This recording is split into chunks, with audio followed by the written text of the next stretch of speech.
আসলে আমি কিন্তু ড্রামা অ্যাক্টর পছন্দ করি না, বাট সামহাও আমাকে ড্রামা ফলো করে সব জায়গায়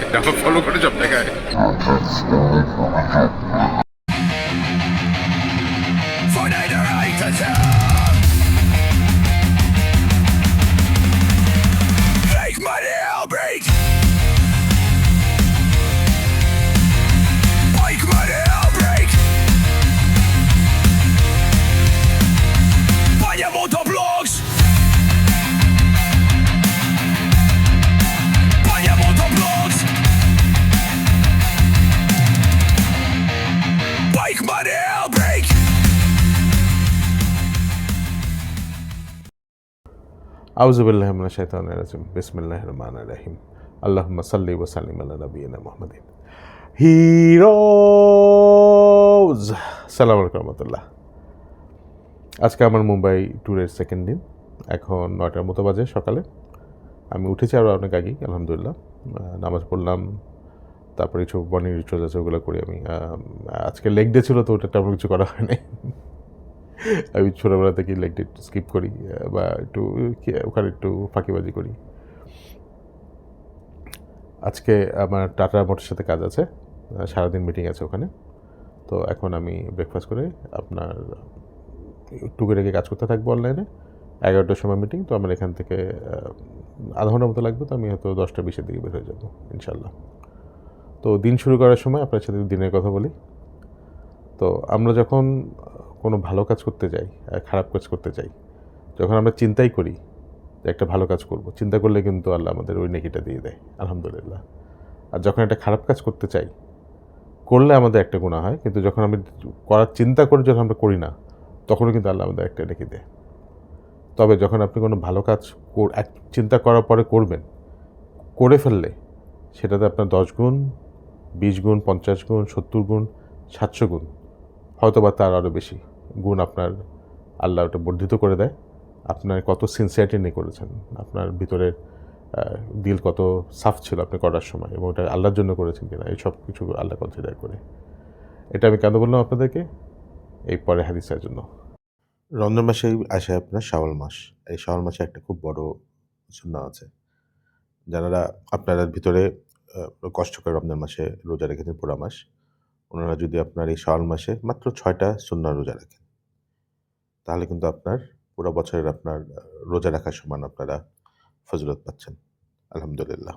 আর যারা এভাবে প্রতি বছরই করবেন, যে রমজান মাসে 30 রোজা রাখবেন না, তারপর আপনার শাওয়াল মাসে 6টা সুন্নাহ রোজা রাখবেন, তার মানে আপনার প্রতি বছরে আপনি যদি সারা বছরের রোজা রাখার আমল পাচ্ছেন, তো আল্লাহর সাথে যখন দেখা করবেন আপনি সারা জীবন রোজা রাখার আমল পাবেন। চিন্তা করে দেখেন, সারা জীবন। হিসাবটা আমি আপনাদের বুঝিয়ে দিই, যে আপনি যখন ভালো কাজ করবেন, ভালো কাজ করলে কি হয় আপনার, ওটা মিনিমাম 10 গুণ দিয়ে গুণ হয়ে যাচ্ছে আপনার, যেটা বললাম আপনার। তো আপনি যে রমজান মাসে রোজা রাখলেন, এটা ভালো কাজ নিঃসন্দেহে। তো আপনি যদি 30 দিন রোজা রাখেন, আপনার 30 × 10 কত হচ্ছে আপনার হিসাব? 300 দিন হয়ে গেল আপনার। আর যদি আপনি আরও 6 দিন রাখেন, তাহলে ওই 6 দিনটা যদি 10 দিন হয়ে গেল, তাহলে কী হলো আপনার? 60 দিন হয়ে গেল। বছরে কয়টা দিন? হ্যাঁ, আমরা যদি ইংলিশ ইয়ার ফলো করি আপনার, সেটা হচ্ছে আপনার 365 দিন, 366 দিন লিপ ইয়ার হলে। কিন্তু আপনি যদি আরবিক ক্যালেন্ডার ফলো করেন, আল্লাহ কিন্তু চাঁদ বানিয়েছিল আমাদের সময়, মানে আপনার মাস, দিন, সপ্তাহ গুণার জন্য, আর সূর্য বানিয়েছিল আপনার দিনের সময় গুণ করার জন্য। তো আপনি যদি ওই লুনার ক্যালেন্ডার ফলো করেন, তাহলে কিন্তু 360 দিন। সো রমজানের 30 দিন হয়ে গেল 300 দিন, আর আপনার 60 দিন, মানে 360 দিন, মানে আপনি সারা বছর রোজা রেখেছেন, আলহামদুলিল্লাহ। ঠিক আছে ভাইরা, আমি এখন ব্রেকফাস্ট যাচ্ছি, আর তারপরে আপনার সাথে আরও অনেক আলাপ আছে, তখন কথাবার্তা বলবো ইনশাল্লাহ।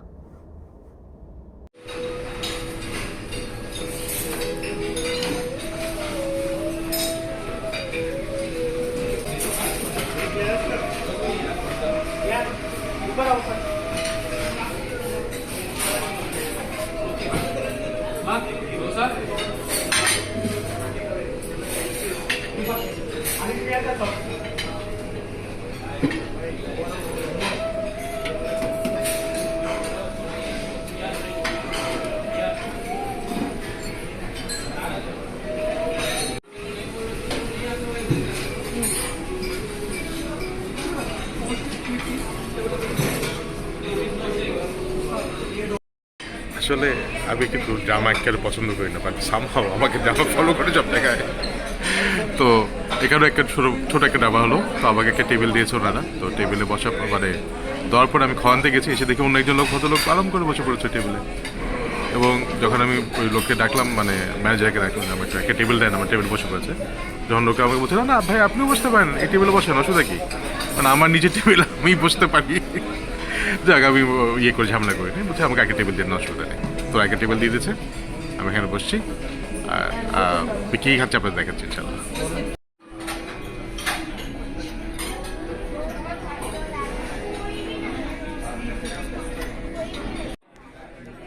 ইন্ডিয়ার হোটেলগুলোতে ব্রেকফাস্ট করার সময় আমি একটা জিনিস সবসময় অর্ডার দিই, হচ্ছে মশলা দোসা।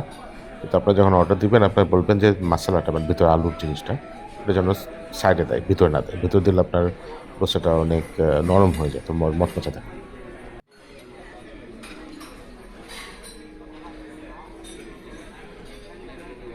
একটা আমার ফেভারিট খাওয়া হলো আপনার এগস বেনেডিক্ট। এটা নর্মালি হ্যাম বা বেকেন দিয়ে করে, তো একটু জিজ্ঞেস করে নেবেন আগে থেকে, হালালভাবে করে বা আলাদা প্যানে করে। এটার ভিতরে ডিমের যে কুসুমটা বের হয় আমার একটু ফেভারিট। উহু, আলহামদুলিল্লাহ। আর আমি সকালে ভাইয়া চা কফি কিছু খাই না, যদি পারি একটা হট চকলেট খাই। আপনারা নিশ্চয়ই ভাবছেন যে পুরা পেটুক খাদক একটা ব্যক্তি এত বড় ব্রেকফাস্ট করছে। আসলে একটা রিজন আছে আপনার। আমরা যখন লাঞ্চ করবো, আমি জানি ওরা যেটা করে, ইউজুয়ালি একটা সেট মেনু দেয় ওদেরকে লাঞ্চে। এটা ইন্ডিয়ান খাওয়া। খাওয়ার ক্রিটিসাইজ করতে হয় না আলহামদুলিল্লাহ, এবং খাওয়াটা ভালো জায়গা থেকে আনে। তো আসলে ইন্ডিয়ান খাওয়া আমার তো পছন্দ না, তাই আমি ব্রেকফাস্টে হেভি করছি যাতে লাঞ্চটা লেট করতে পারি। আমার আগে ভিডিও দেখেছিলাম যে আপনার কালকের রাতে একটা এমার্জেন্সি একটা সিচুয়েশন থেকে আলহামদুলিল্লাহ প্রোটেক্ট করেছে। তবে আমাদেরও কিছু অ্যাকশন নিতে হয়। তো আমি যেটা করি আপনার, আমি যখন যে দেশে যাই, স্পেশালি যেসব দেশে আমি ঘন ঘন যাই, আমার একটা এমার্জেন্সি টাকার বান্ডিল করা থাকে। তো এটা দেখছেন ইন্ডিয়ার বান্ডিল। ওইটা আমি যখন ট্রাভেল করি, আমাকে ট্রাভেল একটা জ্যাকেট আছে, ওই পকেটে সবসময় আমার ওই সিস্টেম মানে ওটা থাকে। তো আলহামদুলিল্লাহ এটা থাকার জন্য আমার কালকে একটা এমার্জেন্সি সিচুয়েশন থেকে আমি বেঁচে গেছি আলহামদুলিল্লাহ। তো আমি আপনাদের বলবো, আপনারা ট্রাভেল করেন একটা এমার্জেন্সি টাকা সাথে রেখে দিন, কারণ ওই সময় আপনার যেটা হয় যে বড় মেইন টাকা, মেইন মানি ব্যাগ বা এরকম আমি কিন্তু হয়েছে, আমি মেইন মানি ব্যাগ আমি একবার ট্যাক্সিতে ফেলে চলে গেছিলাম। আমার সব কার্ড ছিল, ওখানে কিছু টাকা ছিল, কিন্তু যে বললাম আমি মেইন বেশি টাকা আমি সাথে রাখি না। কিন্তু আমার এমার্জেন্সি টাকা থাকলে অ্যাটলিস্ট আমি যেন হোটেলে যেতে পারি, বা আমি একটা ফোন কল করতে পারি, বা একটা অ্যাটলিস্ট একটা সিম বা একটা ছোটো কম দামি ফোন কিনতে পারবো, ওরকম একটা টাকা মধ্যে রেখে দিই। খুব বেশি টাকা থাকে না আপনার, মাত্র কয়েক হাজার টাকা রেখে দিই আমি। মানে ডিপেন্ড করছে এরিয়ার উপরে। ডলার থাকলে হয়তো মেবি $100, ওটা একটু বেশি টাকা, বাট ওই $100 মোটামুটি রেখে দিই, কিন্তু ভাঙতিতে, যাতে আমার না লাগলে পুরোটা যেন খরচা করতে পারি। তো আমার ট্রাভেল ট্রিপ হবে, আপনারা যেখানে যাচ্ছেন মেইন টাকা তো আপনাদের আছেই, তারপরে কিছু টাকা এমার্জেন্সিতে রেখে দিন, কখন কখন লাগবে আপনারা জানেন না, ওই টাকাটা ধরবেন না একেবারে এমার্জেন্সি ছাড়া। ব্রেকফাস্ট পরে কিছু কাজ আর মিটিং করে এখন যাচ্ছে আপনার টাটা কমার্শিয়াল ভেহিকেলের হেড অফিসে ইনশাল্লাহ।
এখানেও পুলিশ ধরছে গাড়ি।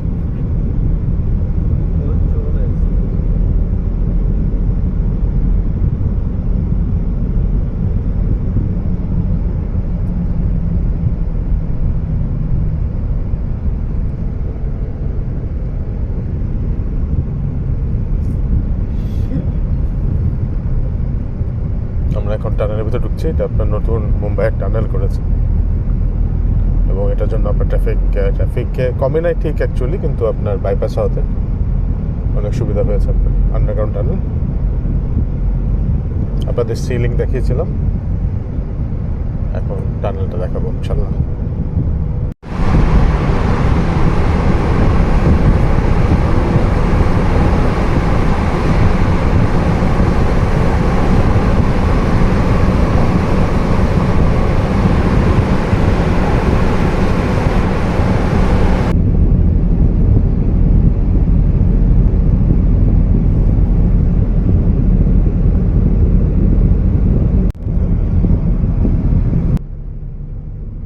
এটা মুম্বাইয়ের ফেমাস হাজি আলি, এখানে প্রচুর মানুষ যায়। এখানে অবশ্য কিছু বিদা আছে, বিধানে আমি নামাজে পড়ে কথা বলছি। আমি যে মসজিদটা পড়বো নামাজ আজকে, এটা ওই যে মসজিদটা দেখতে পাচ্ছেন গম্বুজ,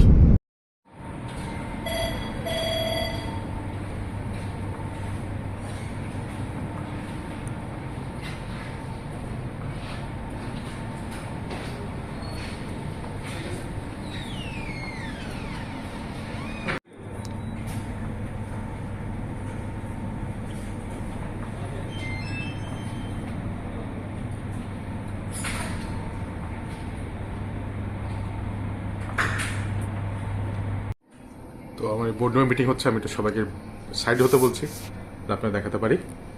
তো অলরেডি একটা রাউন্ডে মিটিং হলো লাঞ্চের সময়, এখন লাঞ্চের পরে মিটিংটা হবে। তো এটা টাটা মোটরসের মেইন মিটিং রুম, আরও বেশ কয়েকটা মিটিং রুম আছে এরকম।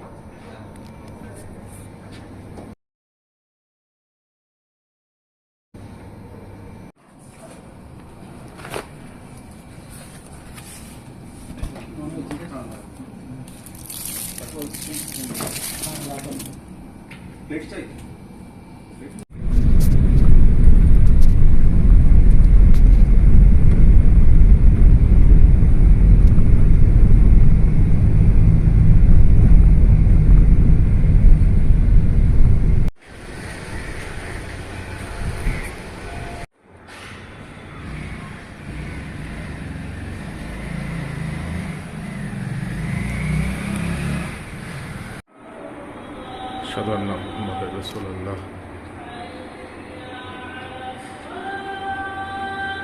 لا حول ولا قوة إلا بالله لا حول ولا قوة إلا بالله। তো আমি এই মসজিদে নামাজ পড়লাম এখনই, আর এই হচ্ছে আপনার হাজি আলি। এখন একটু কিছু কথা বলি আপনাদের সাথে। আপনার কালকে একটা মসজিদ দেখলেন, আজকে একটা মসজিদ দেখলেন, আলহামদুলিল্লাহ। আপনার ইন্ডিয়াতে অনেক মসজিদ আছে আলহামদুলিল্লাহ, তবে কিছু কিছু জিনিস আছে আপনাদের কেয়ারফুল থাকতে হবে। এই দু মসজিদে নেই, কিন্তু আমি অনেক জায়গায় দেখেছি। কারণ আমি ট্রাভেলিং করলে আমি যেটা করি, আপনার আমার দিনটাকে আমি প্ল্যান করি নামাজ থেকে নামাজে। তো আমি কোন জায়গায় নামাজ পড়বো আগে থেকে প্ল্যান করে নিই। ট্রাভেলিং করলে অনেক সময় সম্ভব হয় না, কিন্তু আমি আগে থেকে জায়গা দেখে ঠিক করে রাখলাম যে মসজিদে যাবো। ইন্ডিয়াতে অনেক মসজিদে ঢোকার পরে আমি যেটা দেখি যে মসজিদে নামাজ এরিয়ার ভিতরে অথবা বাইরে আপনার কবর থাকে। এটা আপনি খেয়াল রাখবেন নামাজ পড়ার সময়। কবরটা অনেক সময় ক্লিয়ারলি ডিফাইন থাকে না, ওরা বন্ধ করে রাখে, কিন্তু দেখা যায় আপনার অনেক সময়। তো আলেমরা যেটা বলে, আপনার যে এরিয়াতে নামাজ পড়ছেন যদি ভিতরে কবর থাকে, তাহলে হয়তো ওই নামাজটা আপনার জায়েজ নাও হতে পারে। কিন্তু যদি একটা বাইরে থাকে এবং ঘরের ভিতর করে দেয়, তাহলে নামাজ জায়েজ হবে। ওটা মাকরু হচ্ছে কিনা আমি বলতে পারছি না, সেটা আপনার আলেমদের সাথে কথা বলতে হবে। তাই আপনারা যারা ইন্ডিয়াতে কোনো মসজিদে নামাজ পড়ছে একটু খেয়াল করে নিন যে ভিতরে কোনো কবর আছে কিনা। এটা আমি অনেক জায়গায় দেখেছি। আল্লাহ আমাদের সবাইকে হেদায়েত দিক আর সব ধরনের বিদা থেকে প্রোটেক্ট করুন। আর এই যে হাজি আলি আছে, আমি কালকে একটা হাজি আলি সেন্টার যাবো ইনশাল্লাহ। কালকে যে ভিডিও দেবো ওখানে আপনাদের সাথে কথা বলবো ইনশাল্লাহ। এখন আমার মোটামুটি এখানে একটু কিছু মিটিং আছে, শেষ করে আমি একটু ওই টাটা মোটরসের প্যাসেঞ্জার গাড়ির শোরুমে দেখবো। কালকে মিটিংয়ের আগে আমি গাড়িগুলো দেখতে যাচ্ছি, এই গাড়িগুলো কীরকম আপনাদেরকে দেখাবো। সাথে আছেন তো আমার সাথে। একটু লম্বা হয়ে যাচ্ছে ভিডিওটা, কিন্তু দেখুন ভালো থাকবে। এই জন্য আমি 3 দিনে ভাগ করে দিচ্ছি, 3টা ভিডিও। সময় নিয়ে আস্তে আস্তে দেখুন।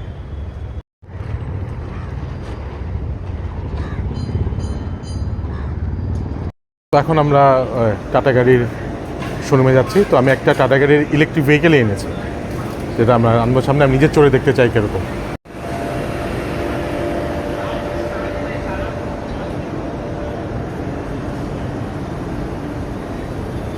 Sit in front to see everything? I would. Yeah? Yeah, I'll sit in front. ये पीछे का ना? আমাদের ককপিট ভিউ দেখাচ্ছি। আমি আমার লাইসেন্স আনি নিয়ে ড্রাইভ করতাম, পরে ভয়ে করবো ইনশাল্লাহ।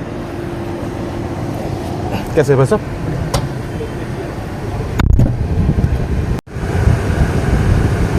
সেটা টাটার ইভি। আমি মডেলগুলো আপনাদেরকে পরে জানাবো। শোরুমে গেলে ভালো দেখতে পারবেন ইনশাল্লাহ। খুবই স্মুথ, কোনো সাউন্ড নাই মসজিদের মতো, কারণ আপনার ইঞ্জিনই তো নাই। Passenger seat belt. পিছনে আমার সাথে আমার কলিগ আছে, উনি সিট বেল্ট লাগায়নি বলে ওনার सिग्नल দিচ্ছে। খুবই হাই ফাই व्हीकल। वैसे आप कितने दिन चला रहा है ये व्हीकल, ये गाड़ी? हो गया सर 2 महीने, इससे पहले ईवी चलाना था, अच्छा 8 साल हो गए। अच्छा, आपका कैसा लग रहा है चलाने को? स्मूथ है, बहुत बढ़िया सर, पावर मिलता है, बहुत अच्छा, पेट्रोल से भी अच्छा। पेट्रोल से भी अच्छा है माशाल्लाह। और आप हाईवे ले गए गाड़ी, पूरा पूरा एक चार्जिंग में पूरा अप डाउन, कितना किलोमीटर है? पूरा सर टोटल 320 किलोमीटर। वो अप डाउन हो जाता है, हाँ, उसके बाद बैटरी कितना रहता है? 15-20% बचा रहता है। अच्छा, और हाईवे पे कोई दिक्कत नहीं होता है आपको? कोई नहीं, एकदम देखिए एकदम आवाज़ उठा चल रही है। अच्छा, ओ हो माशाल्लाह। ठीक है, संभल के भाई साहब, कोई टिकट कहाँ जाएगा आपको पुलिस के? पेट्रोल से भी अच्छा उठती है गाड़ी। মাশাআল্লাহ। উনি একটা আমাকে দেখানোর জন্য একটা টান দিল, কি টান একটা, মাশাআল্লাহ।